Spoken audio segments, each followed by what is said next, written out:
আপনি কি খেয়াল করে দেখেছেন, আপনি আজ রমাদান মাসের রোজা রাখছেন, সিয়াম পালন করছেন, কিন্তু দেখুন আপনার মতো যারা কবরে চলে গিয়েছে তারাও কিন্তু একসময় রোজা রাখতো, তারাও একসময় সেহেরি করত, একসময় ইফতার করত। সময়ের ব্যবধানে তারা আজ অন্ধকার কবরে চলে গিয়েছে।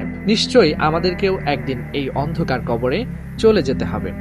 কত শত স্মৃতি পড়ে আছে, জমানো হয়ে আছে। একই টেবিলে বসে আমরা ইফতার করেছি, তারা আজ সময়ের ব্যবধানে নেই।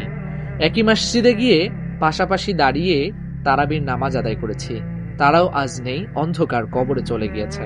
হে ভাই, হে বোন, আমরাও পৃথিবীতে চিরকাল বেঁচে থাকবো না, আমাদেরকেও একদিন চলে যেতে হবে। আজকে আমাদেরকে উপলব্ধি করতে হবে, আল্লাহ তাআলা আমাদেরকে পৃথিবীতে সৃষ্টি করেছেন তেনার ইবাদত করার জন্য, কিন্তু আমরা পৃথিবীতে আসার পর হুব্বুদ দুনিয়া, দুনিয়ার লোভে পড়ে আমরা আল্লাহ তাআলাকে ভুলে গিয়েছি।